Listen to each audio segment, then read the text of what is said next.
বন্ধুরা, কুসুম সিরিয়ালে আজ এমন এক ভয়ঙ্কর মোড় আসতে চলেছে যা আপনারা কল্পনাও করতে পারেননি।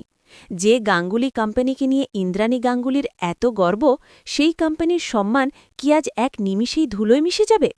প্রোডাক্টে বিষ মিশিয়ে কে এই সর্বনাশ করল? আজ কি তবে পরাজয় হবে সত্যের? ভিডিওটি একদম শেষ পর্যন্ত দেখুন, কারণ আজ ইন্দ্রাণী আর আয়ুষ্মানের জীবনের সবথেকে বড় সংকটের দিন।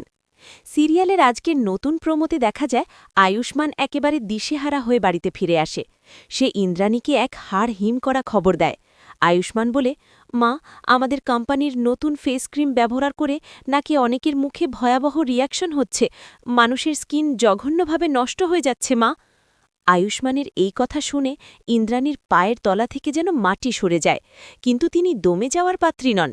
পরিস্থিতি সামাল দিতে তিনি মনে মনে বলেন, এর পেছনে নিশ্চিত কোনো গভীর এবং নোংরা ষড়যন্ত্র আছে।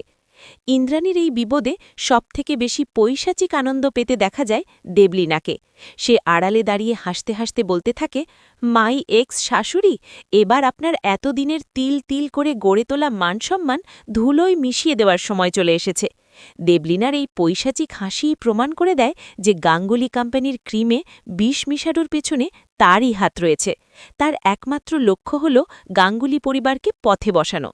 ঠিক সেই মুহূর্তে দেখা যায় একদল মেয়ে গাঙ্গুলি বাড়ির সামনে এসে একজোট হয়ে প্রতিবাদ শুরু করে। তারা তাদের স্কিনের বাজে অবস্থা দেখিয়ে ক্ষতিপূরণ আর বিচারের দাবিতে চিৎকার করতে থাকে।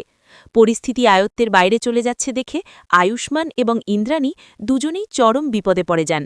এখন সবথেকে বড় প্রশ্ন হল, কুসুম কি পারবে এই ভয়ঙ্কর বিপদ থেকে তার পরিবারকে রক্ষা করতে? জাদুকর কুসুম কি পারবে তার বুদ্ধি দিয়ে দেবলীনার এই মুখোশ টেনে ছিঁড়তে?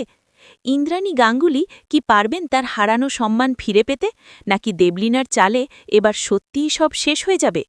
আপনাদের কি মনে হয় বন্ধুরা, দেবলীনাকে কি কুসুম উচিত শিক্ষা দিতে পারবে?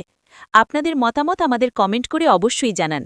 আর কুসুম সিরিয়ালের এমন সব দুর্দান্ত এবং ধামাকা আপডেট প্রতিদিন সবার আগে পেতে আমাদের চ্যানেল জিরো নাটক এক্ষুনি সাবস্ক্রাইব করুন এবং ভিডিওতে একটি লাইক দিয়ে আমাদের পাশেই থাকুন। দেখা হবে পরবর্তী ভিডিওতে। ধন্যবাদ সবাইকে।